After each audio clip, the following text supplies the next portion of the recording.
Last Christmas season, we had the faith that the Lord will provide for us. We wanted to be able to buy gifts for our friends and family in a way that we hadn't been able to before. We didn't have full-time jobs before that time, but this was the first time where I had a full-time job, and we just believed that the Lord would allow us to do that. So we had saved up a good amount of money to buy gifts and just to have savings. And when it came to November and early December, we had ended up spending it all. And it was on things that we really needed to spend it on. It was on everyday expenses, but it was gone. And at that point, we didn't know where the money would come from. But I kept saying, I still think the Lord is going to come through. I still think He's going to prove Himself faithful.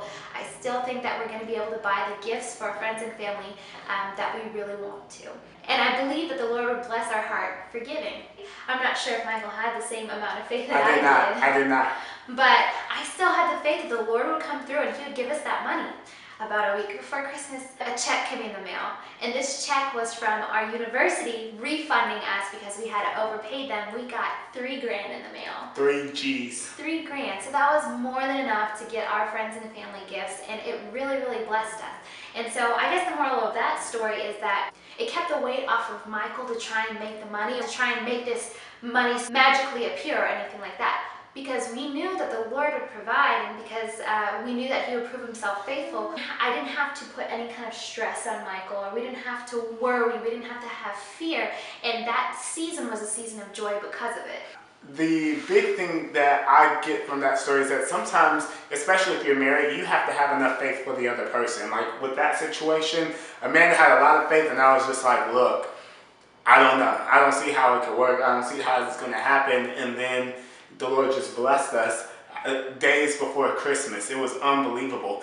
What I realized is that even in the Bible, there was the guy that said, Lord, I believe, but help my unbelief. You may believe that God's going to come through, but there still may be that doubt there. So the important thing is just realizing that He will come through. And whenever you have a spouse or a partner there that's able to help you have that faith and belief in God, that makes things all the better. Another thing is that with faith, it's great to pair faith with activity, because normally inactivity causes doubt.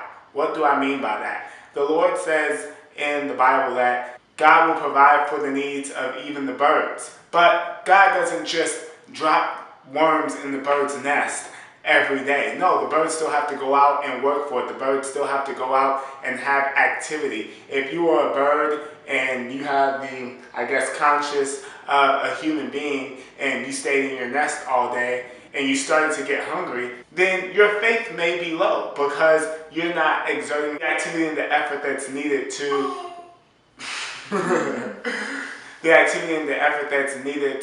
supply that need, right? Of course, it's God who supplies the need, but we have to put forth the work and effort to show Him our faithfulness as well. Just go out there and do something. Even if you're not sure, have the faith to step out and trust that God's not going to let you drown. God's not going to let you fall. When there's one person in the relationship who's really, really doubting or has a mindset of lack, it can weigh on the relationship. So it's just so important that you take your personal walk with Christ seriously and have the faith that the Lord is going to come through in your life for the sake of your relationship with Christ and for the sake of the relationship with your spouse or your significant other. When you're encouraging your spouse, when you're saying, I think the Lord will come through, I think this is going to be fabulous, no need to worry, don't worry, babe, the Lord has us, that creates an environment of positivity, an environment of faith, where the Lord can really prove Himself faithful, and He can do something miraculous because you have the faith for that. Instead of putting the pressure on your spouse, you're putting the pressure on the Lord, and the Lord will always come through.